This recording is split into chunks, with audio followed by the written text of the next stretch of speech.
راضیہ الفت کے next episode میں آپ دیکھیں گے کہ جب سے بانو نے مشک کو یہ بتایا ہے کہ اسماعیل ایک ہیرا ہے،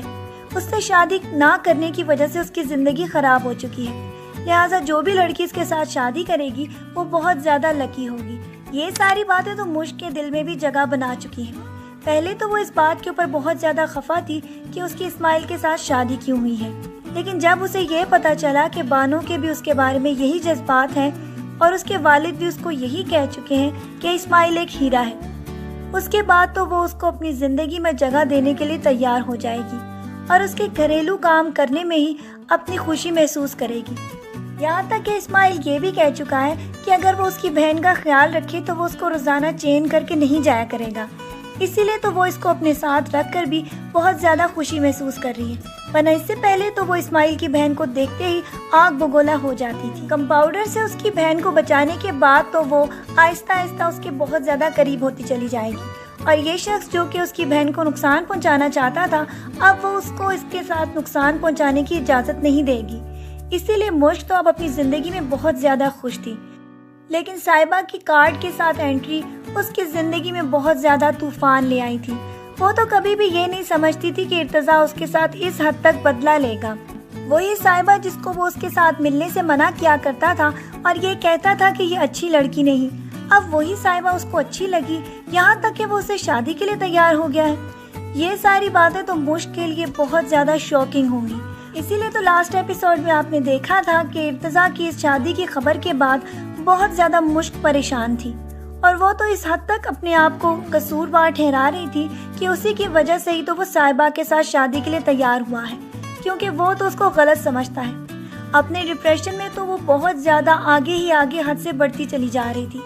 لیکن اسے کیا پتا تھا کہ جس ہیرے کے ساتھ اس کی شادی ہوئی ہے وہ اس کی ساری ٹینشن کو اپنی ٹینشن سمجھ کر اس کو بہت زیادہ کانفیڈنس دینے والا ہے۔ لہٰذا اسی لیے تو اسماعیل نے اسے یہ کہا تھا کہ اگر صاحبہ اس کو جلانے کے لیے اتنی زیادہ ہمت اور کرش دکھا کر اس کو کارڈ تک دینے آ سکتی ہے تو وہ کیوں نہیں شادی پر جا کر یہ ثابت کر سکتی کہ وہ اسماعیل کے ساتھ اپنی شادی شدہ زندگی میں بہت زیادہ خوش ہے۔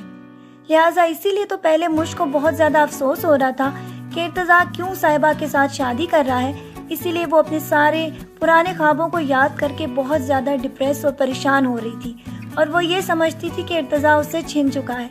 لیکن اب تو وہ ریئلٹی کو فیس کرنے کے لیے بالکل تیار ہو چکی ہے۔ جبکہ دوسری طرف صاحبہ کو بھی ارتضیٰ یہ بتا چکا ہے کہ وہ اس کے ساتھ شادی تو کر رہا ہے لیکن اپنے آپ کو اذیت دینے کے لیے۔ اب تو اسے کسی کی بھی محبت پر اعتبار نہیں، اور محبت کی زبان کا لفظ ہے اسے معلوم ہی نہیں۔ یہ ساری باتیں تو وہ اس کو پہلے ہی بتا چکا ہے، لیکن اس کے باوجود بھی صاحبہ اس کے ساتھ شادی کرنا چاہتی ہے تاکہ آگے جا کر زندگی میں جب وہ اسے محبت کرنے لگے تو وہ اس کو صاف باتوں میں یہ بتا دے کہ جو کچھ بھی اس نے اس کی زندگی برباد کرنے کے لیے کیا تھا وہ سب کا سب ایک کھیل تھا۔ لیکن ابھی تک تو وہ یہ سمجھتی ہے کہ وہ ارتضیٰ کو حاصل کر کے اپنی زندگی میں فتح کا جھنڈا گاڑنا چاہتی ہے، اسی لیے تو وہ ارتضیٰ کو بار بار اس بات کے اوپر لا رہی ہے کہ اگر وہ اس کے ساتھ شادی کر لے گا تو وہ اس کو اتنی محبت دے گی کہ وہ ساری کی ساری مشک کی بے وفائی کو بھول جائے گا، وہی بے وفائی جو کہ اس نے ڈرامہ کر کے ثابت کرنے کی کوشش کی تھی۔ ارتضیٰ کو تو اس کی ساری حقیقت کے بارے میں معلوم ہے کہ اس جیسی سازشی لڑکی سے کچھ بھی ایکسپیکٹ کیا جا سکتا ہے، اسی لیے تو اس کو اذیت دینے کے لیے وہ بھی اس سے شادی کے لیے راضی ہو چکا ہے۔ ایک طرف تو وہ اپنے آپ کو اذیت دے رہا ہے، ساتھ ساتھ اسی لڑکی کو جو کہ اس کی زندگی میں مشک کو نکالنا چاہتی تھی۔ یہ تو اب صاف جانتی ہے کہ اگر ارتضیٰ کو یہ حاصل بھی کر لے گی تو پھر بھی وہ اس کے ذہن سے مشک کی یادوں کو نہیں نکال سکتی، کیونکہ مشک کے ساتھ تو وہ بہت زیادہ محبت کرتا تھا۔ آگے آپ دیکھتے چلے جائیں گے کہ نومی بھی بہت زیادہ کھل کر سامنے آ چکا ہے، اور وہ اس کو اس بات کے اوپر یہ بھی بتا چکی ہے کہ جب انسان جوان ہوتا ہے اور اس کا دوست ایک لڑکا ہوتا ہے تو بہت ساری غلط فہمیاں اور بہت سارے غلط اقتدام ان سے ہو جاتے ہیں۔ اب تو جا کر ارتضیٰ کے سامنے وہ یہ ساری باتیں کھولنے کے لیے بھی اس کو بلیک میل کر چکا ہے، لیکن ساتھ ہی ساتھ ارتضیٰ بھی اس سے یہ کہہ چکا ہے کہ میں محبت میں وفاداری کو پسند کرتا ہوں، لیکن اس لڑکی سے کیا محبت میں وفاداری کی امید کی جا سکتی؟ اس کی سازشیں تو ایک طرف، جبکہ دوسری طرف آپ یہ دیکھ رہے ہیں کہ اب اسماعیل کو بھی مشک کی زندگی میں آئے ہوئے بہت کم عرصہ ہوا ہے، لیکن ان دونوں کے آپس میں بہت زیادہ انڈرسٹینڈنگ ہو چکی ہے، اور وہ اس کو یہ ثابت کر چکا ہے کہ تم کیوں اس بات پہ پریشان ہوتی ہو کہ ارتضیٰ کی شادی صاحبہ کے ساتھ ہو رہی ہے؟ تم تو ان کو یہ ثابت کرو کہ اگر وہ اس کو ٹھکرا کر چلا گیا تو اب زندگی میں یہ ہر خوشی پا چکی ہے۔ ارتضیٰ جیسے اس شخص کے ساتھ تو وہ زندگی میں کبھی بھی خوش نہ رہتی جو کہ اس پر اعتبار ہی نہ کر سکا۔ اسماعیل کو بھی یہ ساری باتیں اسی دن پتہ چلی تھی، لیکن پھر بھی اس نے مشک کو اپنایا اور اس بات کا ثبوت دیا کہ وہ اسے سچی محبت کرتا ہے۔ اگر وہ اسے سچی محبت نہ کرتا تو جس طرح ارتضیٰ نے اس کو ٹھکرایا تھا، اس طرح وہ بھی شادی والے دن اس کو ٹھکرا کر جا سکتا تھا، لیکن اس نے اس کو اپنا کر یہ ثابت کر دیا کہ محبت سچی ہوتی ہے۔ اسی لیے تو وہ کسی کی بے اعتباری اور کسی کے جھوٹ پر اعتبار نہیں کرتی، لیکن ارتضیٰ جیسی جھوٹی محبت اسی طرح کا انجام لے کر سامنے آتی ہے۔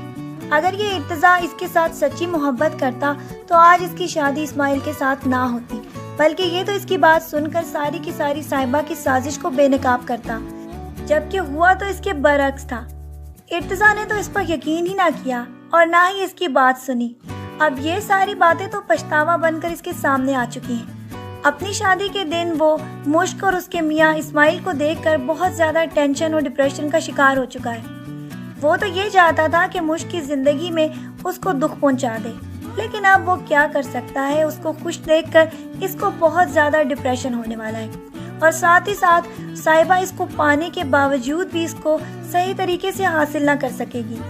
آپ کی اس کے بارے میں کیا رائے ہے کہ کیا صاحبہ جیسی لڑکیوں کا یہی انجام ہونا چاہیے؟ اپنی رائے سے ہمیں ضرور آگاہ کیجیے گا۔ اب مزید ڈرامہ پروموز کے لیے ہمارا چینل دیکھتے رہیں۔ اپنا ڈھیر سارا خیال رکھیے گا، بہت ساری دعاؤں کے ساتھ۔ اللہ حافظ۔